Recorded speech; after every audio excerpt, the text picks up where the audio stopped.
but we're just going to jump straight into it. Hei au tahi kōrero whakataki I te tuatai, so I'm just going to, you know, give a little kōrero before you fellas start. Hoino, te Aorere Pewhairangi. Ngāti Porou is a raukura of te kohanga reo and te kura kaupapa Māori, a first language speaker who didn't start learning English until he was 13 years of age. Che.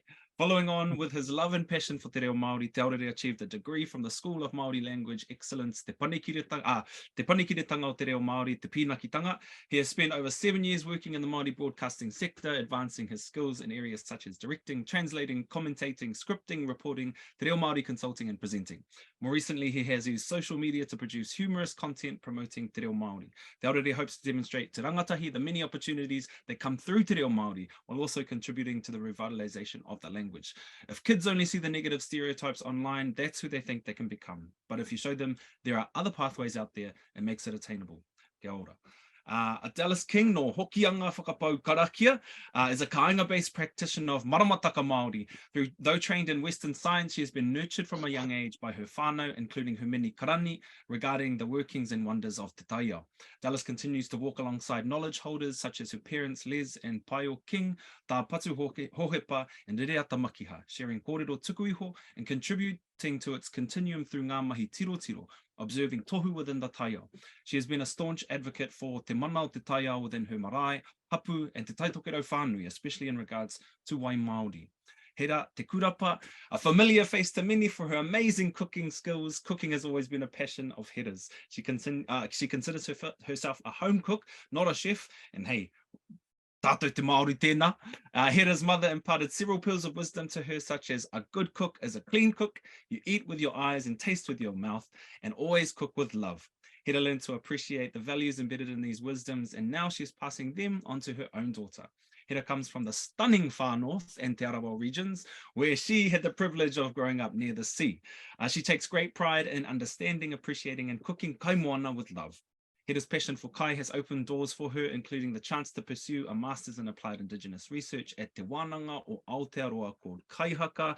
E te whānau, e te toko toru tapu, nau mai haere mai ki tō tātou whare, te hui, ātau o Toi Tangata, rua mano rua te kaumātoru. Chur, Mean, kia ora. How you feeling? Kia ora. Where you beaming in from? Okay, I'm beaming in from the mighty Waikato. I'm beaming in from, beaming, that's a pretty choice word, from Te Hokianga Nui a Kupe, of course.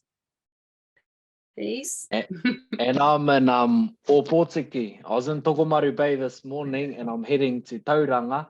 And this is kind of where I've landed in between that travel. So I thought I'd plan my cousin's house to join our hui.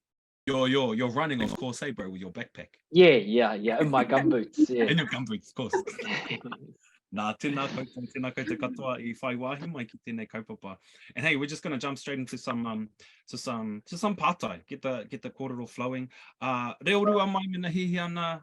We've got heaps of different levels of te reo Māori in our meninga, so kei a koutou. So tuatahi ake, and we'll just go around like popcorn it, whatever.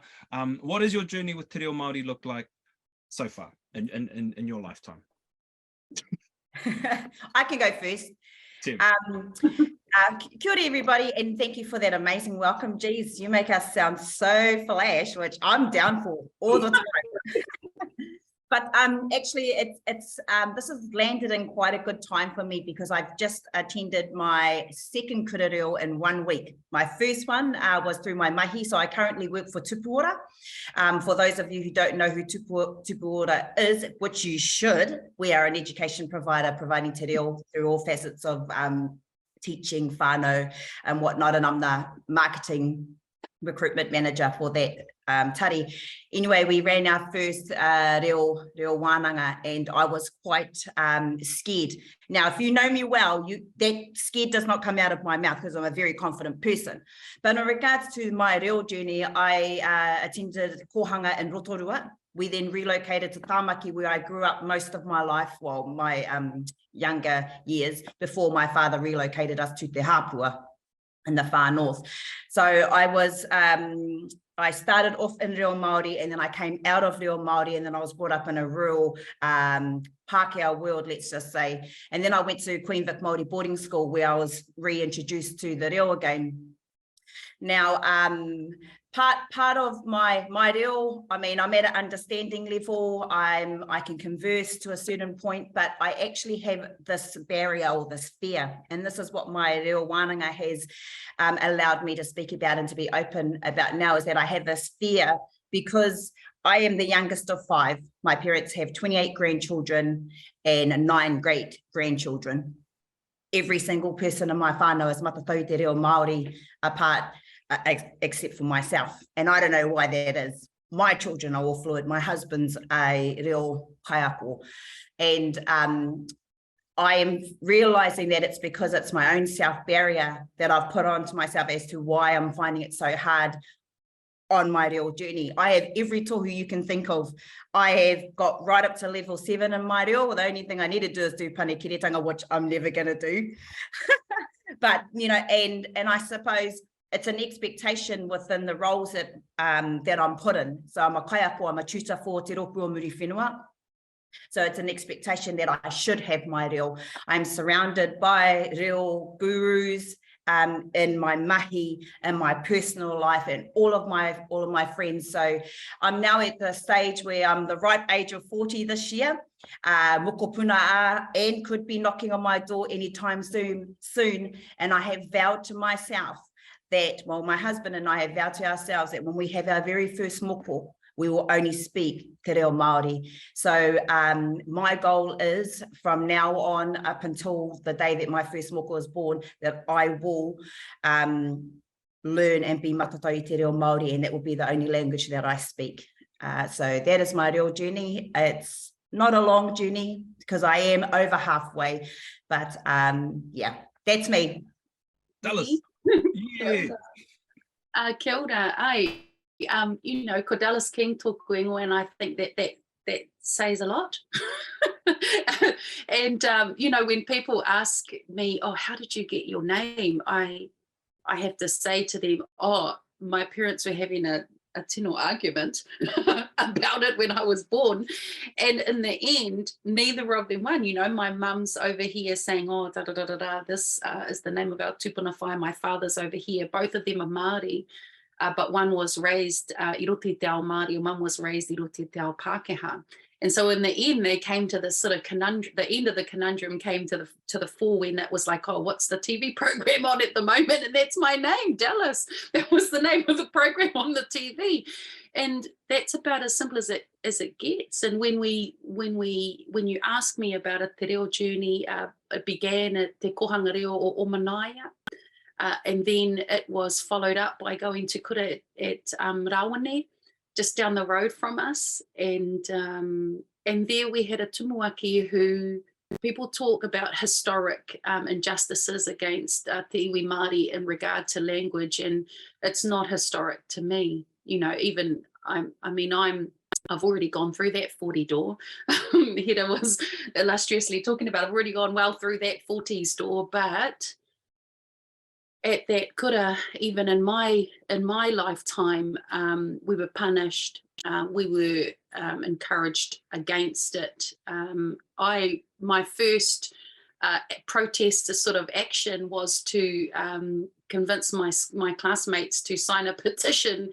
I think I was 8 or 9 years old, to allow reo rua to be introduced into the classroom. So, you know, engari i tēnei wā, ko Dallas King tōku ingoa, he uri tēnei no te Hokianga nui a kupe, ko te ramaro o te maunga, ko tu whātero te wairere, e rere ana ki te awa o te waitamata o kupe, e rere anō ki te awa o whirinaki, ko whirinaki te awa me te whenua.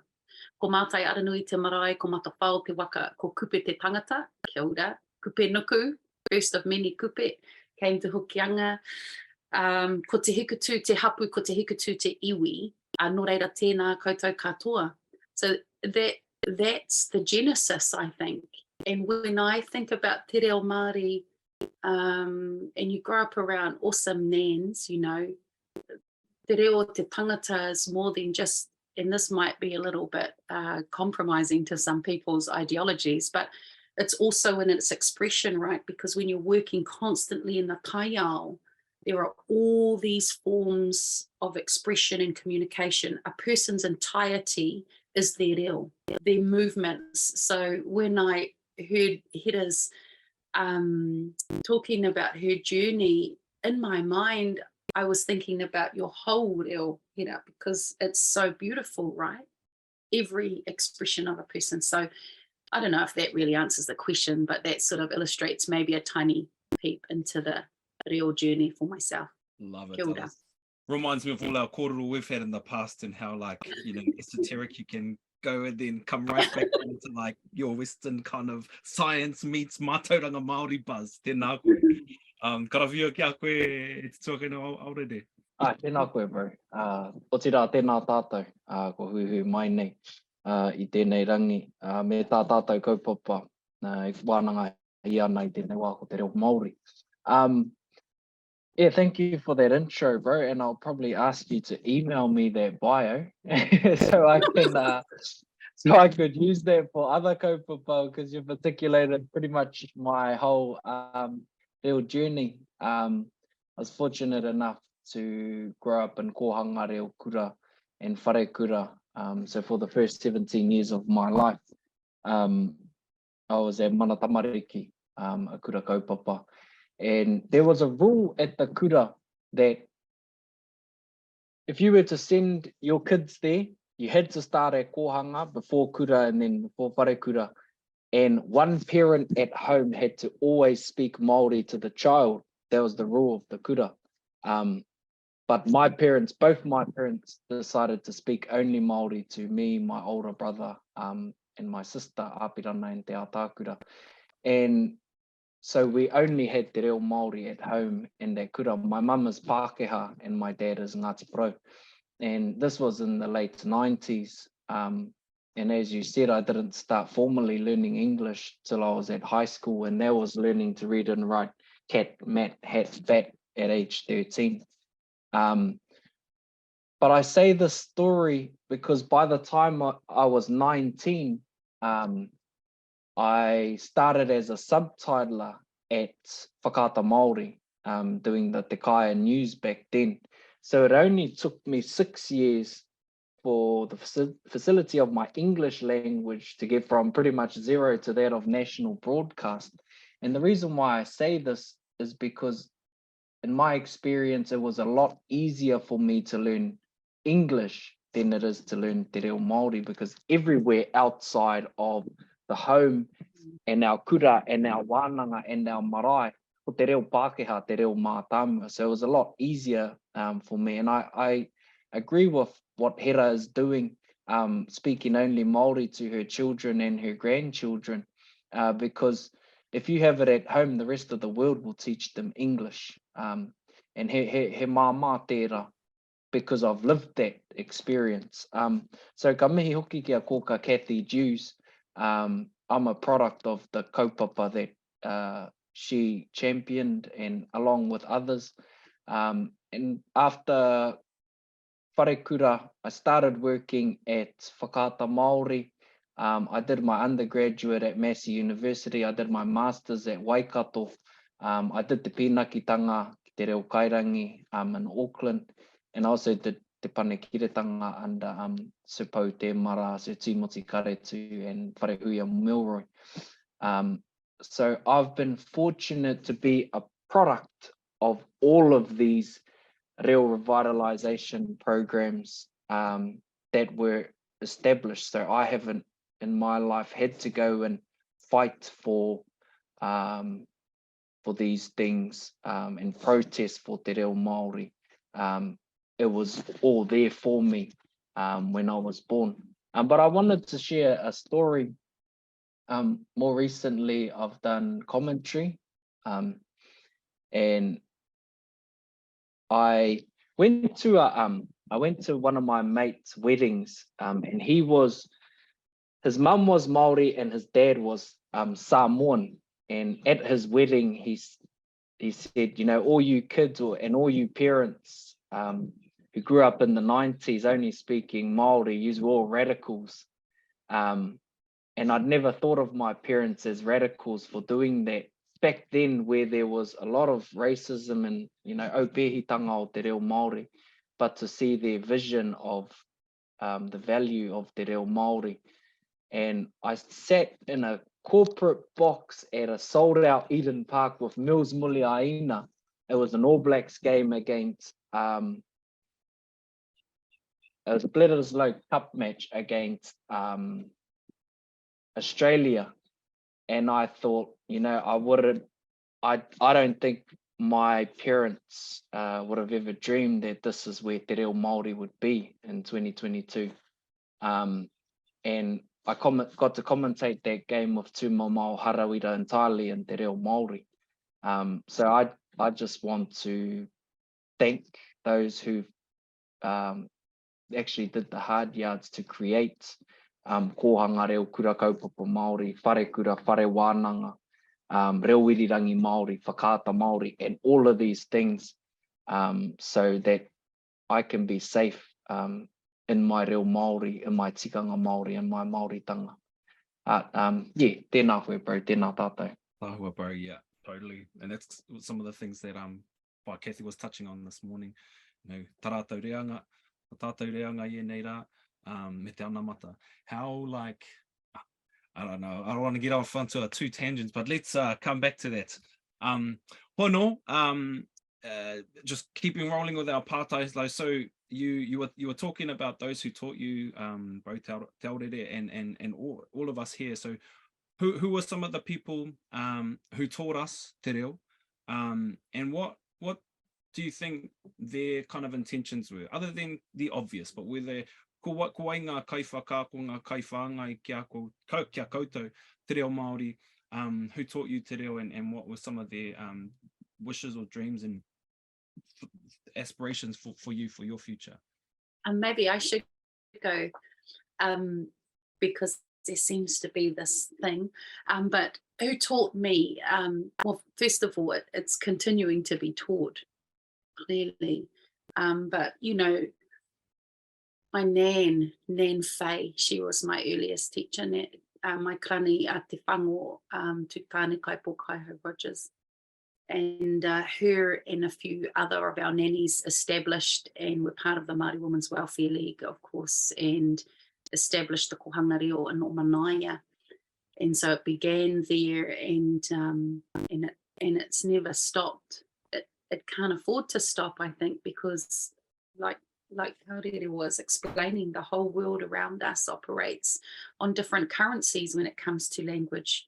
And so there's always this conversation that goes on within inside myself about that battle, I think. And today is no difference. This morning I've come here shot home from hearings to see people presenting evidence in a hearing around our moana here in Hokianga, and you know, the battle we had to go through just to get that there. And this morning Vaihilda Harawira shared a brief of evidence, and hers, she spoke intently about her aspirations for wai, and you know, you just know that the pathways that these people have had to pave. And so I think, you know, one day in terms of my reo journey, I hope that we too can be paving pathways for the continuation of that reality, that whole world mindset, i roto te ao Māori, to be realised here in Aotearoa. I think, you know, yeah, my krani te whango, she's the bomb, really astute. Ai, ka pai me au hoki, my karani mama, Sophie Te Paia Waitai. She was definitely the first voice that I remember speaking Māori to me. Funnily enough, when she didn't want my mother, who isn't her child, it's my dad's mum, when she didn't want my mother to understand what she was trying to tell my dad, she would speak to my dad in te reo Māori, and all of us kids would laugh and all the mokos would be running around giggling. So my first experience of hearing the reo definitely came from my karani mama and my karani papa, Henepere Waitai. Also growing up in Te Hapua in my younger days, I was surrounded by all of our kuia because it was compulsory for us to learn weaving. Our Northland whānau are known for our hands, hence the reasons why I'm a cook, and you've got weavers, and then there's other people that do things, but it was compulsory to do raranga. So hearing the reo of our karani up in the far north, where I was surrounded by Sana Murray, who is my grandmother's sister, Ross Norman, who is my grandmother's brother, and many other kairaranga of Ngāti Kuri. And then as I moved away, what I found very difficult is because our mita, and I won't say te mita o te taitokero because it's very different as you go through. You have Ngāpuhi and then you have muri whenua, which is very contentious. We won't go there, but I am muri whenua. And our reo it's very distinct. You can hear it. You can hear it in the likes of Shane Jones and the Kazi Penitawi. You can hear their mita. And it's very different. So when I moved around and as I started to travel and hear other mita and other reo, sometimes I found it very difficult to understand because our people up home, they're very simple people. And my husband always says to me, oh, they don't make sense. They don't make sense. You don't bloody make sense. Hey, typical. My husband, tū hoi rongo whakaata. So surrounded by, his korowa is both their mara. So listening to Uncle Poe and all of that, just so beautiful. But just hearing the different reo in the journey has been, really quite outstanding. But yep, the first voice for me, my karani mama. So.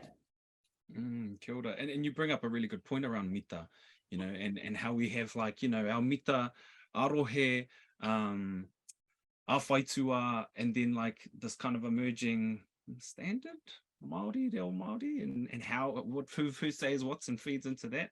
And celebrating our mita is really important. And we can see it in things like Disney, te reo Māori, the Frozens, the Lion King, perfect example.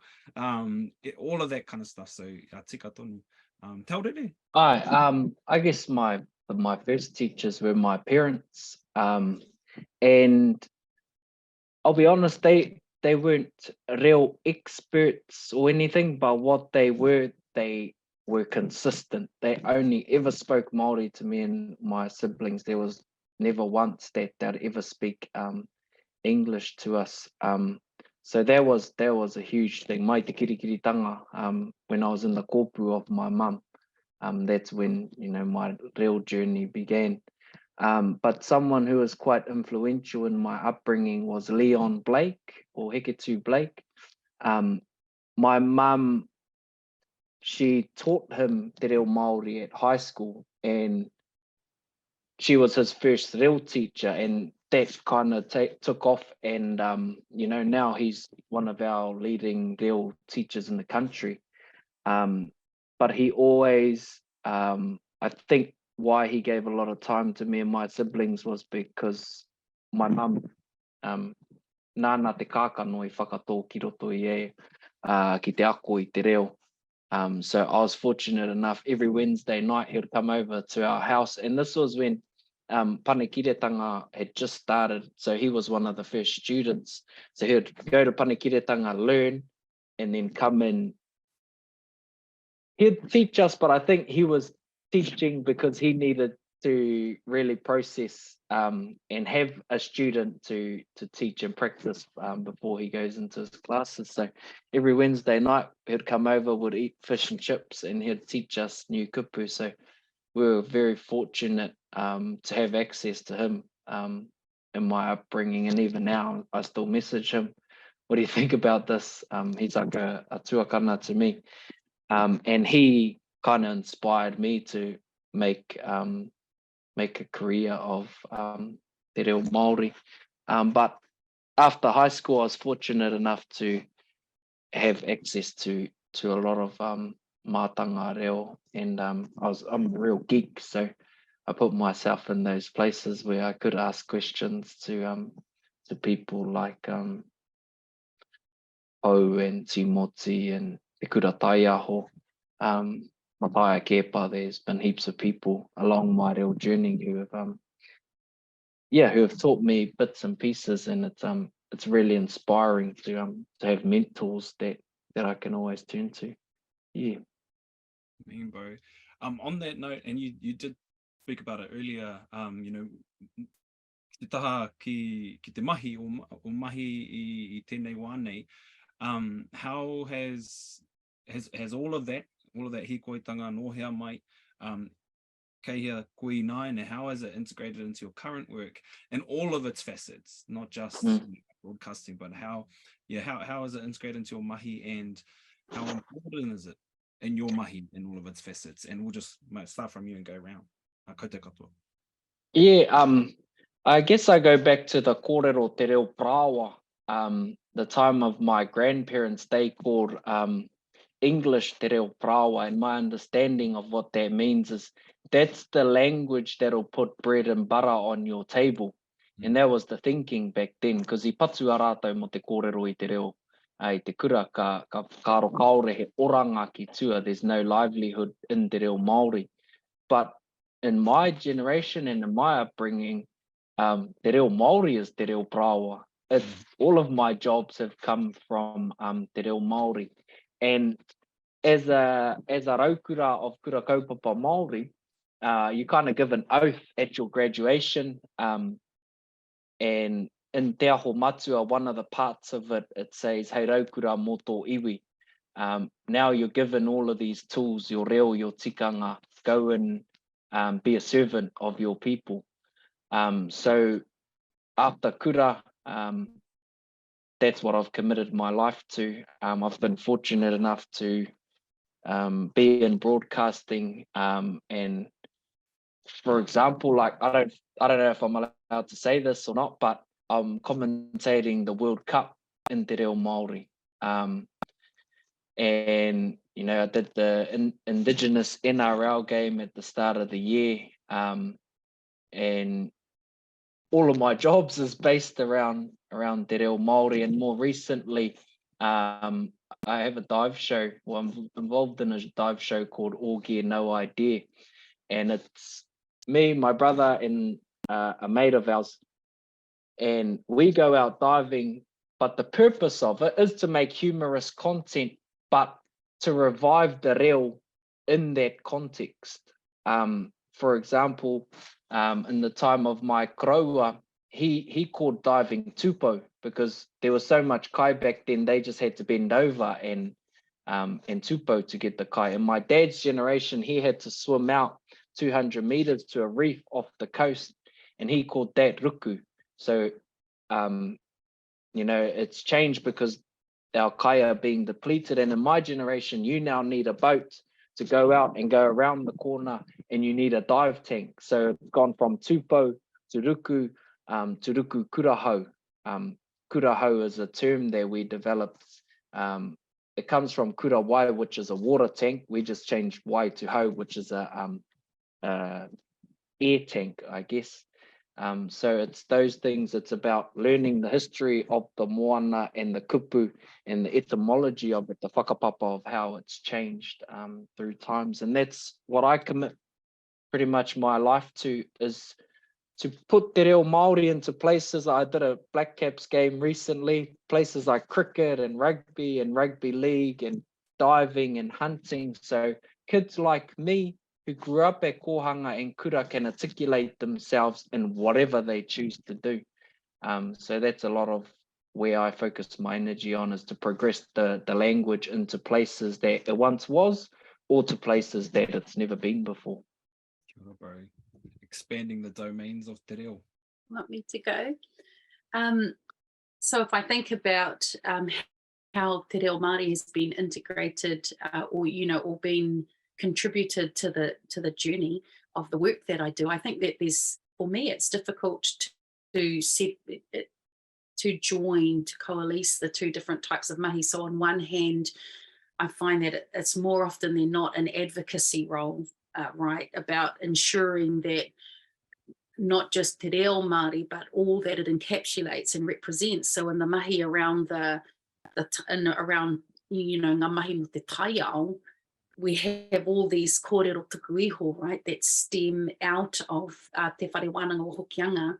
And often we have situations like we have this week with the hearings, where you hear Pākehā, Western and empirical science. Empirical on its own is an interesting kupu, right?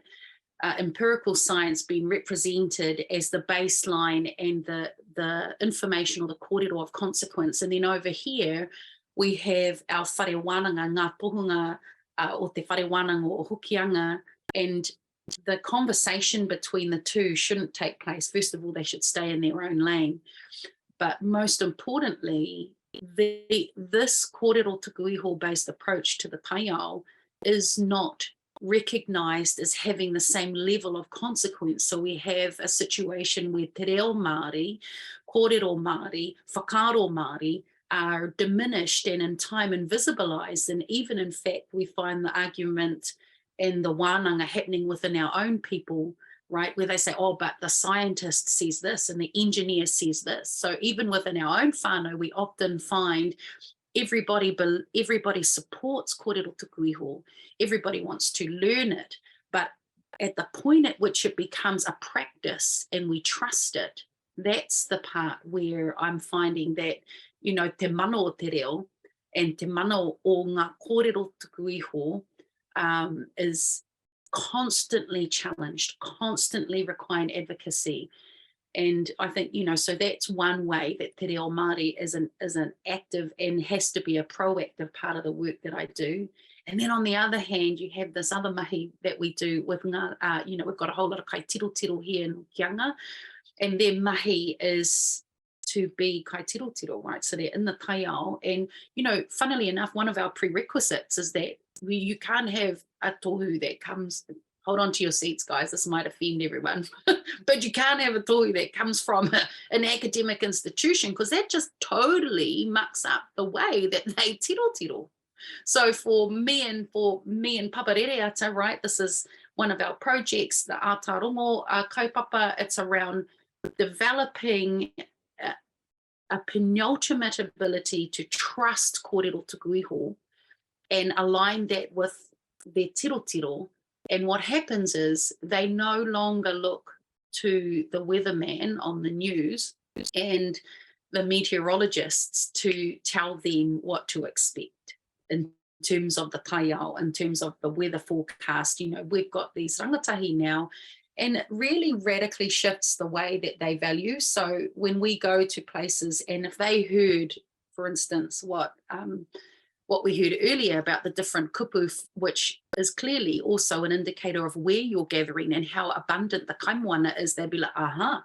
You know, so immediately I have no doubt that if they were here and we were in the same room, they'd be like, oh, auntie, we're going to go and talk to him because we want to know, you know, they'd want to know all of ngā hononga of all of that kai and how that has evolved over time and what has contributed to that, so that they can understand when they hear kōrero tuku iho put on the floor, whai kōrero, and those kupu come up, they then recognise that those are tohu mo te taiao, and then it starts a journey for them. So on one hand, it's incredibly powerful, and our rangatahi are just curious, man, it just lights that fire. And then on the other hand, it is a matter that requires intense advocacy, to the point where at the hearings last week, I was in the place where I was having to fiercely petition to say, you will not cut kai kōrero, hapu kai kōrero who are presenting evidence, you will not cut their time in half. Because that was the thing. They said, oh, well, if you're going to speak i roto te reo Māori, you only get 7.5 minutes, because the translator needs the other 7.5 minutes to translate it for ngā kai komihana. And I was like, oh, ka hore. You know, gratefully, that's also mahi that I do. Gratefully, I'm a commissioner myself, right? Because I'm saying, Carl, that's not in the act. So you don't get to do that. That's your problem. That's, you know, he wānanga anō. But so on one hand, how is it contributing and integrated into my work? On one hand, it's advocacy, and on the other hand, it's pure the beauty of curiosity that comes from te reo Māori and kōrero tuku iho, and how that encapsulates the different things that we get to feel alive about in the taiao. For our rangatahi in particular, they're avid, you know. Anyway, I'm waffling now, sorry. Kia koe, Hera.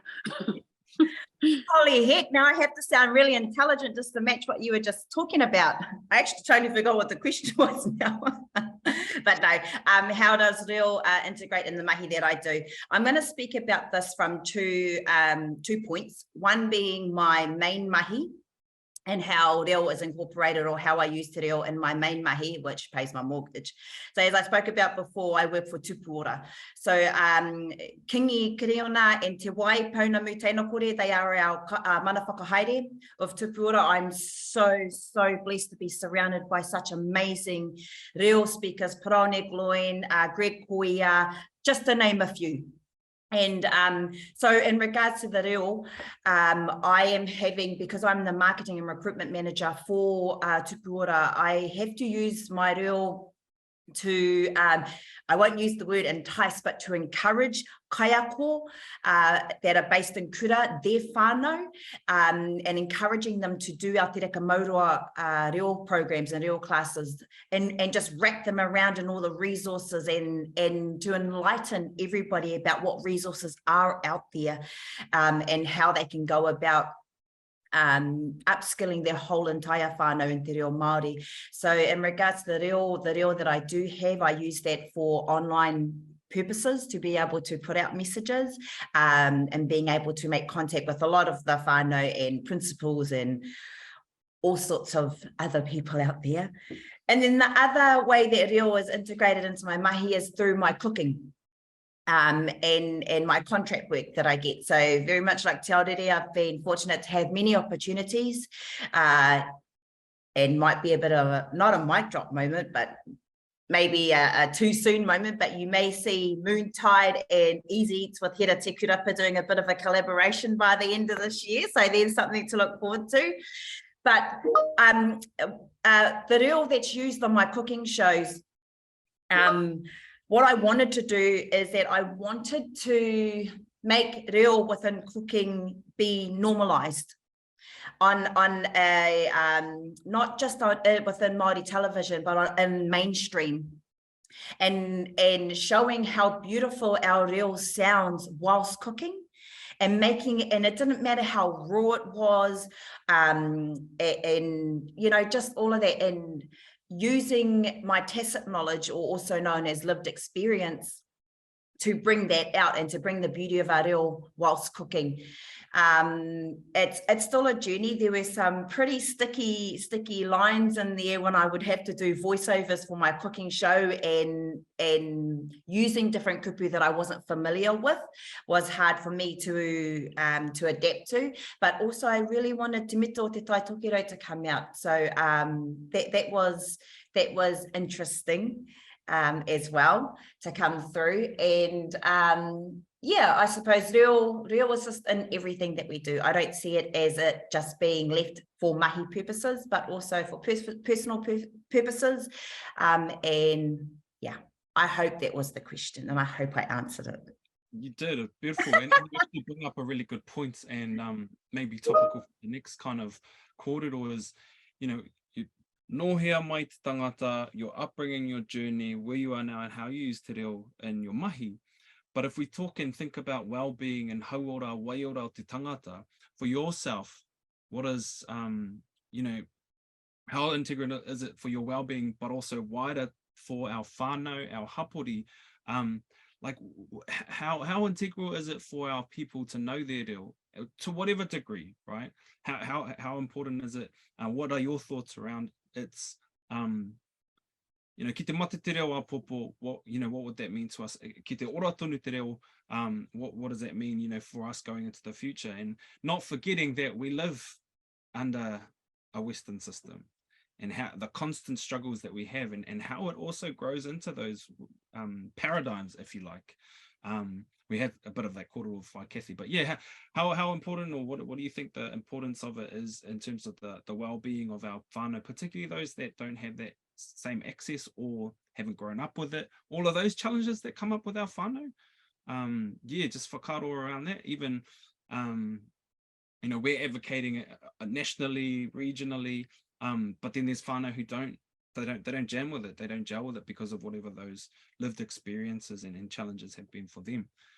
What in your experiences have been some of those, and how do we move forward in that way? I don't know if that's a clear question, but you know, you got the bones of the different I think that you know, it's the only way forward, and you know, there can't be a goal aside from that, for us to pursue as te iwi Māori, because when we think about what you said, remembering we live under this or in this or as a part of this Western civilization, right?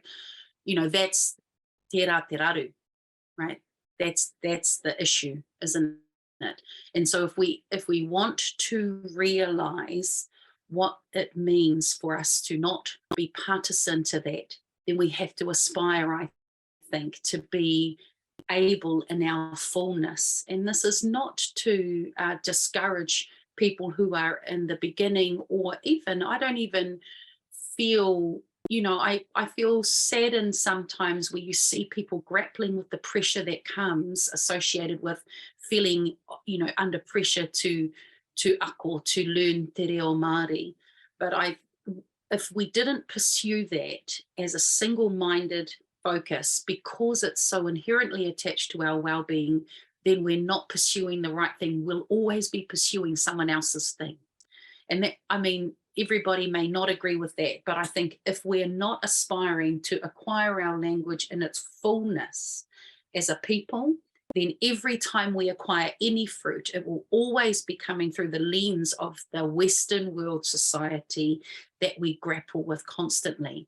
And so no matter where we are on our journey in terms of te reo, in order to realize it in its fullness, what te ao Māori looks like, then it needs to be everywhere. It needs to be everything.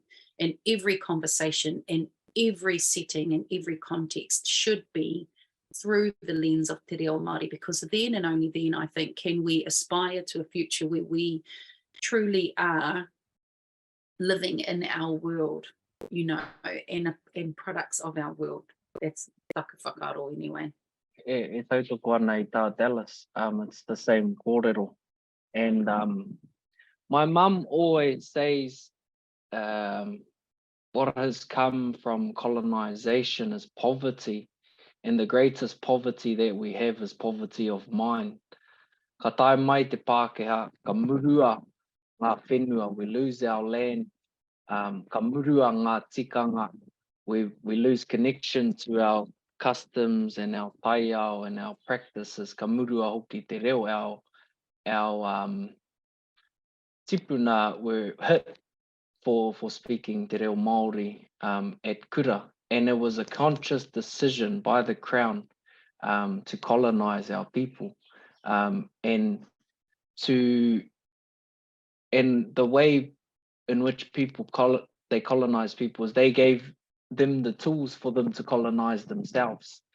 And in order for us to do that, to come away from that, I think the first step for us is to reclaim our reo, kātahi, hei reira koeira te kuaha, ki te whakaaro Māori, ki te wairua Māori, ki te whakaputa, i ngā āhuatanga o tō tātou ao Māori. And Dallas spoke about, you know, the grappling between the two worlds, and the lens, you know, and I kōrero ia mo te Pākehā lens, and we in a lot of our mahi, we talk about, yeah, we need it from a Māori lens. And so why don't we just remove the lens and look with our Māori eyes? And I think te reo Māori is the first step in reclaiming, ki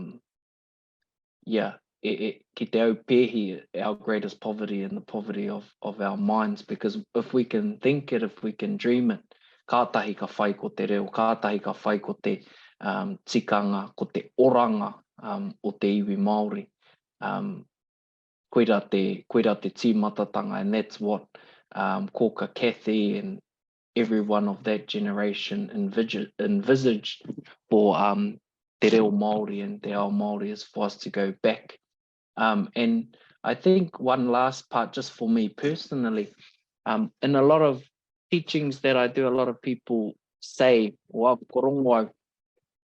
that they have a part of themselves that's missing. And te reo Māori is that thing. And for me, who was fortunate enough to have te reo Māori, the part of me that I've found that's been missing is my connection back to the taiao, is my connection back to mahi tiro tiro, as Dallas mentioned. And that's why I'm kind of on this journey of diving and hunting and fishing, so I can be an active participant of kaichekitanga. It's not a title, it's an action. So I think the first step for me was to have my reo Māori, but now to return the reo Māori into the spaces where they originated from. Because the first 17 years of my life, I learned whakapapa of every atu. I can tell you the whakapapa of every atu. A tāne had 12 wives. Āpunga mumuanga tukupua a hingne waure ki rurutangi ako reta no apunga tūtoro whenua ina maha huna tāwharanui tā wakepo. And I can tell you what trees, what birds, what insects come from those 12 marriages.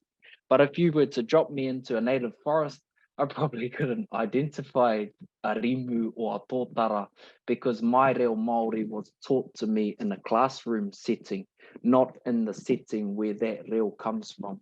I've never seen a tōtara wāhirua. I've never seen te maro huka huka or tangaro, the foam that, you know, a wakataua creates behind it. So I think that's something that's really important that I want to focus on now, is returning the language back to the taiao that originates from. Right, that's so on point, because and that's been quite topical, is how we you said it, our reo comes from taiao. We've gone through this process of colonization, and those te rākau colonization at te Pākehā, I o mai ki a tātou anō, we kind of still got that. We're still within that framework of and now we're moving and shifting back to o te ahunga mai o te reo, te ahunga mai o tēnei mea te tirohanga Māori.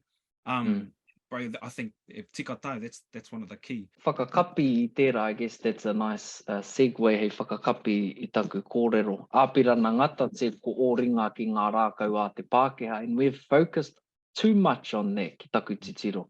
We have to remember the rest of what he said, ko tō wairua ki ngā taonga ao tīpuna Māori, and that's our reo, that's our tikanga, that's our taiao. First thing we say when we introduce ourselves, this is at my mountain, this is my river, this is my moana, this is my marae. That's what Māori value the most. So all of those things, ko te hoki atu, ki tērā ao. And we were talking about that with Whaakethia, but like we, as you say, we do ka whakapepehatia ngā te taiao katoa, engari anō mo te haere me te mōhio, knowing where your maunga are, where your awa, where it connects to the other awa, and you know, all of that kōrero. We're still living within that framework, still being taught in classroom. Next stage is, yeah, Hera, kia koe o whakaaro. Oh, look, I'm not even going to take up too much time. That was just bloody great listening to that whakaaro. What I did want to mention, though, is that if we look at where we're at in nowadays and today, and to where we've come from, you know, where reo wasn't known to be a thing for us, only through our kuia and koimātua karani and karani pā, and now all of our babies are speaking Māori. You know, te reo is everywhere. It's on mainstream TV. We have the moko kauai being displayed, and it's not where it needs to be yet, but we're in such a better position right now. I'm amazed at why is it that I'm only learning about the hakaputanga now? My dad's a huge advocate for the hakaputanga, and he drives it in the far north. Why am I just learning about that now? You know, this is stuff that it should have been instilled in me from the beginning. And so I feel that we're in a place or in a position now whereby a lot of the teachings from the old are coming to light even more so. Not that it's never come to light. I think it's being highlighted, and the spotlight is on us even more so. And I'm going to keep saying this, but normalizing everything, tikanga, reo, taiao, and making it normal and normalizing it is definitely the way forward. Te aorere, just going on what you're talking about, your connection to the taiao. One thing that I'm seeing within the education sector, more so within the wharekura, is how a lot of our kaiako are wanting to introduce taking the tauira into the ngahere, into the bush, teaching them. My husband takes deer venison to his kura and he guts it in front of the kids and he's teaching to some you took that to a different kura, you'd have to fill out all these health and safety forms, you'd have other stuff, but he's teaching these kids how to gut and skin a deer, and the parents are commenting to us saying, oh my gosh, Matua, that's so amazing. And taking fish in to teach them how to gut, scale, clean a fish. These are things that we grew up knowing and that we've always known them, but didn't realize that our tauira, our tamariki, have no idea about all this sort of stuff. So normalization of te reo Māori, that's our future whānau. That's it. In its environment, not in the whāruarua of a house, of a box. Absolutely. Brother, he kōrero, sorry, I just wanted to say, you at the beginning of your question, you were talking about and how is that connected to well-being, just not for ourselves also, but the rest of our whānau as well. And, in my mind, there's these examples, right? So my Uncle Pat, he's such an incredible speaker, but what the role modeling that he does is not actually about anything other than his sense of wholeness of who he is. Aorere described people feeling like they're missing a part of themselves, and when you get to see your uncles not feeling like they're missing any part of themselves, that's a powerful thing. He's moved seamlessly between all of the different languages he knows, but the other thing that came out of that is his worldview of te iwi Māori and how we connect all of ngā hononga, to all of the different First Nations all around the world, the way that he is able to communicate and connect. I mean, don't get me wrong, he's like crazy good, right, with languages. I mean, we were in Canada and within minutes he was speaking to them in their language because he's got this photographic and phonographic memory, right? So I feel like it's like unfair, he's cheating, not really, but the point is his sense of wellness, his wholeness, he's moving in all of his ability all of the time, because there isn't even a function in his mind to have an idea of deficit. He doesn't understand what it means to be missing anything, because he's lived his world and his worldview from his grandmother, right? Who's like, oh, everybody starts with this kete, all these kete wānanga. And so each time he's moving hungrily and curiously through the world. And what does that look like when you realize that that's something that we all could be and aspire, and maybe that's what we aspire for in the world. I think in terms of well-being, wellness comes when you feel like you're moving in all of your capacity all of the time with all of the capability you need. And I mean, those are powerful reminders, I think, around aspiration. Yeah, so like well-being, and he's like firing on all cylinders, more cylinders than a person should have, I feel sometimes. They were also taught differently too, There's that passive learning of parapautama. You just sat with people, they did the dewey, and you learn. You didn't ask questions, but you learn through osmosis. Versus now our facilities of just mental, like look, learn, be spoon-fed, rote learn stuff. He wā normal tērā engari, I think that wholeness, you see people in tamariki when they're out and learning not only just awaha, ātaringa, but physically too. All of the modalities of learning are engaged when you're out and doing stuff, like you're gutting, like you're,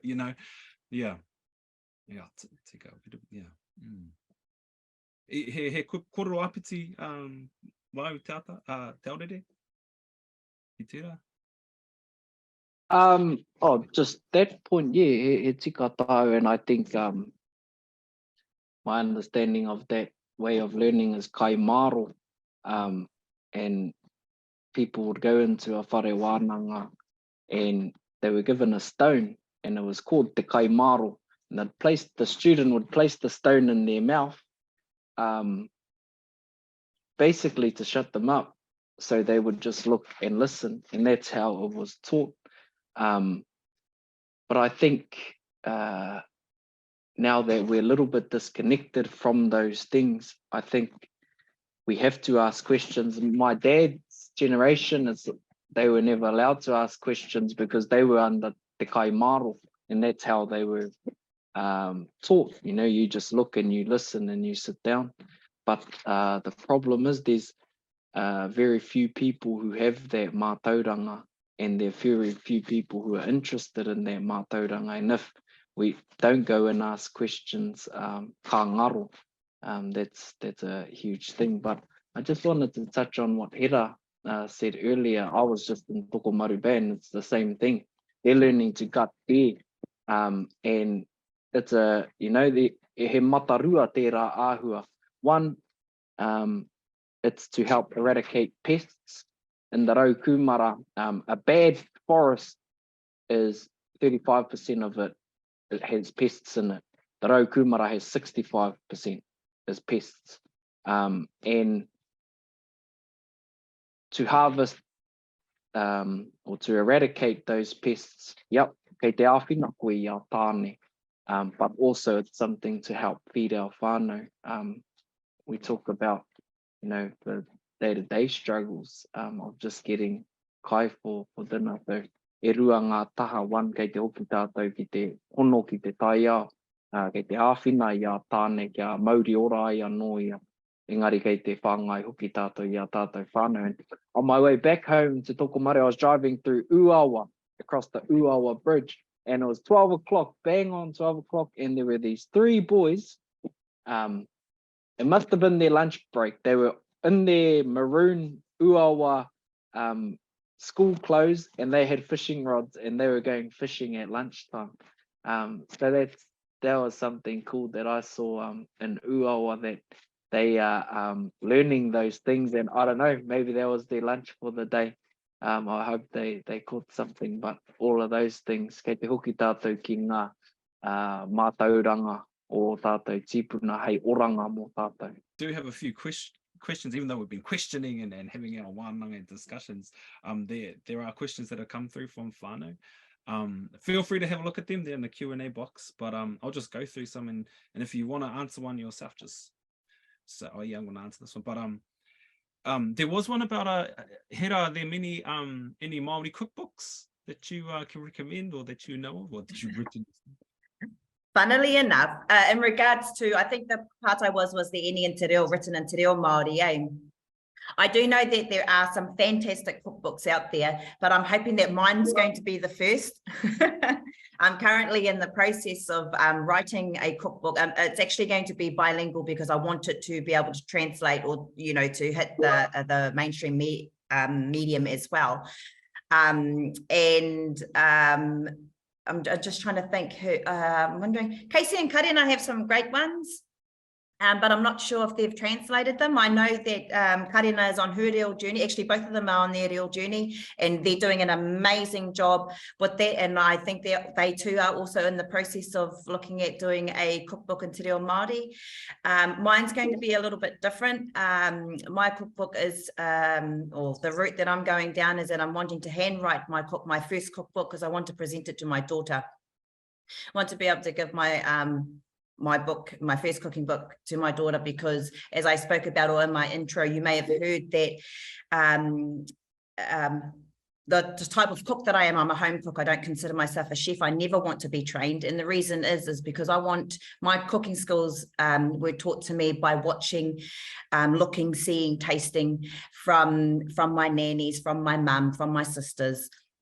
And every recipe or everything that I cook is associated to a memory. And so there's intent behind what I cook. Specializing in kaimoana, obviously. If you didn't know, that's what I specialize in cooking, is kaimoana. And as of recent, the good old venison, because my husband, he would love me mentioning this. Actually, I can see you on there, Chrissy. Make sure you tell him I said this. My amazing hunter-gatherer, we go to Ruatahuna. He's just finished coming out of the raw. I think he got about 4 stags. So my husband has pushed me to create recipes around using venison meat. So in regards to a cookbook, yes, there's hopefully going to be a cookbook coming out in Te Reo Māori, and I'm hoping it's going to be mine. So I'm working with some people to help translating my recipes moving forward. Yeah. Beautiful, tuahine, and I just wanted to shout out to Hua Marama, Kaupapa Māori Ora A Whānau by Tata Whai Kumar, Shirley Simmons and Te Kōrero. Katoa kei roto i Te Reo Māori, and yeah, there's recipes in here. Maybe not as, specified as your sister, but tino rau mi tira. Kia ora, I am a healthy, active learning public health advisor for Te Whatu Ora. Are there any resources for our Māori tamariki and rangatahi you recommend? Other than the tai ao, Anything? that would probably be one. I think it's difficult to, I think we often look, and I want to be really clear that I don't think that means that you have to go to a specific types of tai ao, like, because ngā mahi tiro, it really is about learning to see repeating cycles that happen, right? So all of that, everything about the maramataka is about understanding all of these hono that you see. So you don't, and I see those same hono when I'm in the city. I still can see when it's tangaroa kiokio. Why? Because it doesn't matter where you are, men, the kiore are out to play. and they're brazen, right? They're like coming up for an ihu on the way past, like kia ora, and you just think, even if I couldn't see mahina, I know, tangaroa kiokio kei te haere. So, it's no matter where you are, and in terms of resources, I think that people are just as strong in terms of an indicator around, te tako o te marama. And so, I probably am not really the answer that everyone's looking for, but, the tai ao, the people around you, observing those ways that people, the natural world and the lived world engage with each other is powerful and informing. And I think we often forget to look and see around us, and that the world that's living right around us, no matter where you are, is a powerful and informing resource. And, my dad will get up every morning and he will sort of, honestly, I know, because sometimes we like we're sleeping in your, the window's open, he always sleeps with the window open, he's like, he sniffs, he looks like out of one eye like this, and he's looking out there and gets out, and everything is informing his point of view. And I don't think that's unique, actually. I think we all are having our point of view informed all the time, but we don't necessarily see that as an active resource for learning. And it's a powerful informer of what we think, why we do what we do. And so I can't say it enough. And as a person who is often teaching, particularly our mokos, like they're my fave, but inevitably we end up with other people my age, which is less fun but just as exciting. No, but anyway, the point is the tai ao. I couldn't say it enough. It doesn't matter where you live, whether you live urban, rural, way in the wops like we do, the tai ao, every living, moving thing around you is probably, I think, the most powerful and truthful resource. You don't have to worry about its source, right? You don't have to be like, oh, yeah, te whakapapa wasn't, where did that whakapapa for that resource begin? Because that's, I think, a really key concern as Tiwi Māori, right? Who wrote that? Why did they write it? Who paid them to write it? All of those questions become very relevant, and we don't have to question the tai ao like that, because it's pono as. Anyway, that's my 10 cents for resources. And remembering all of the like examples of that, all the koro tukui, all that comes from Papa Rao, and then how we turn it into like waiata or mahi āringa, like kaupeka o te tau, for example. Perfect example of 4 seasons for the Northern Hemisphere we've grown up in: autumn, summer, spring, whatever, blah, blah, blah. And then on next minute, tohu o tai ao. Those are our indicators as to which kaupeka we're in. And that those kind of shifts, paradigm shifts that are happening currently with our babies, because they're getting it firsthand from him through these What happens inevitably when you do that too is it creates every person, right, as a powerful observer and teacher, because even a 3-year-old has relevant observations. And that's something that shifts in the Western world ideology around teaching and learning and qualification and achievement. It always requires this person who sits above you to teach down to you. Whereas with the taiao and that whare wānanga, everybody's perspective is valued and important, because a 3-year-old sees, a 3-year-old responds, a 40-year-old sees and responds. And I think that base, you know, it's a real practical, it takes away the hierarchy of learning, and instead it invests us into just being where we are, learning how to see, and your appreciation just abounds, right? You just become super grateful for everything that your eyes and that you rongo, that you sense. Everything that you sense becomes a feast of mātauranga. And then as you go on your real journey and you start to learn kōrero tuku iho, poroporo ake, taku, all of these things, they start to illuminate new places, and you just become this ravenous person in pursuit of awesome things, I think. E kōrero apiti wau, taurere. Yeah, kai au tētahi kōrero. Ka whaiwhai tāu kauiti about storing our kōrero in waiata and mahi āringa, and Dallas even mentioning kōrero tuku iho. It's the same with pūrākau. That's our vector of knowledge transmission. Well, those are our vectors of knowledge transmission. And when we talk about resource, sometimes we look for a book or a website or those things, but I think the true resources are our mōteatea, are our pūrākau. For example, the famous waiata in Te Tairāwhiti Paikea, it tells the story of Paikea crossing Te Moananui-a-Kiwa, coming from Hawaii to land in Aotearoa, and the whakapapa is Paikea Pauheni Tarawhakatūna Ngāti Porou, that's Ngāti Porou, that's our story. But the words in it, whakakau koi arai whakakau he tipua, that was the actual karakia Paikea said. In his karakia before ka reia ia te moana, he said whakakau koi arai, whakakau he tipua, whakakau koi arai, whakakau he taniwha. And that was passed down, that karakia. And a tipuna, his name was Pewhairangi. He changed that karakia into a haka. And that's the haka Paikea that we know. And his mokopuna, his name was Mahanga Huhu. He was a tohunga piana.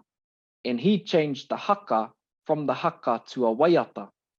And you see that in our pūrākau and our whakapapa, these are the real resources that tell us what the environment was like back then, how it's evolved in time. And what my master's degree on was was media and the power of media to store our pūrākau. And that's why I use social media to tell stories. So in terms of resources, I think we have to go back to the start to find the mātāpuna of where that knowledge comes from, follow the whakapapa of it so you can understand it and you can store it in somewhere new so the next generation can carry it on. And, you know, today it's social media, tomorrow it could be artificial intelligence. I'm not too sure. But in terms of specifically to whakautu that pātai where the resources are, I think it's a bit more time consuming and it takes a little bit more time to obtain the knowledge, but knowledge that's worth it. You know, me ata whai, me ata penu I te kai maro, kia māma ai, kia mārama ai. So back to e tipu e rea, you know, let's not be scared of reaching out to new technologies, but maintaining the integrity of our mātauranga and our practices of tiro, of kōrero tuku iho, of whakapapa, of waiata, of mahi āringa, and all of those things. Koera pea. Start from the beginning, I would say.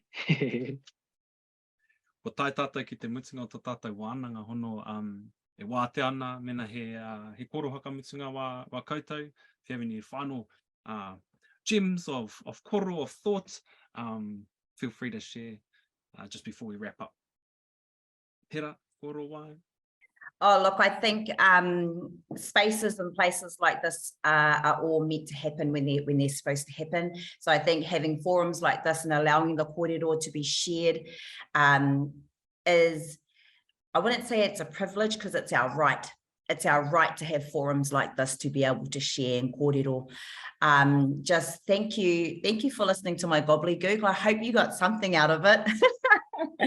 And just know that, look, the world is our oyster, whānau. Literally our oyster. The world is our oyster, and I always use this term when I'm doing my cooking shows, which is I'm too blessed to be stressed. And nothing is impossible. Everything is possible. So with your real journey or whatever journey you're on, just know that nothing is impossible, but everything is possible. So thank you for having me. Mauri ora kia koutou.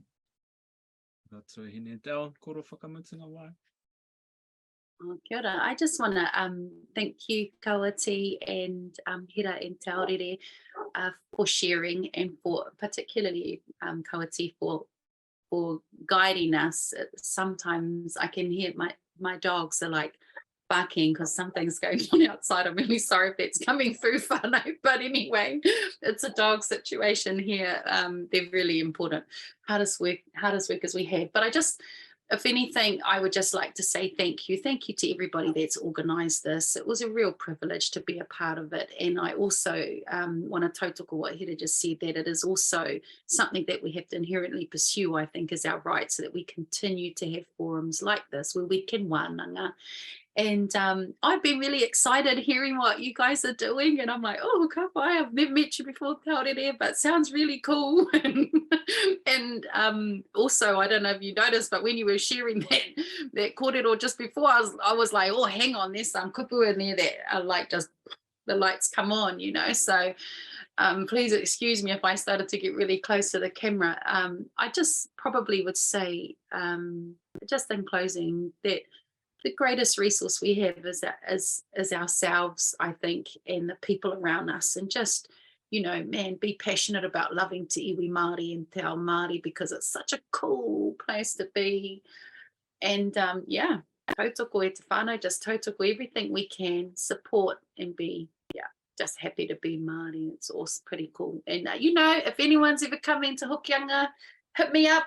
I always love taking people around my kainga and just, you know, eating and talking and stuff. So if you're ever coming this way, let us know, whānau. We love our place here, and we love to share it and exercise as much as we can that tikanga of Manaaki. So, you know, and given all the other yummy kai, the venison and the kai that's going on, Ōruku here down there, venison, you know, I might be coming to visit you. Me and Papa might come for a bit of a roadie to come visit.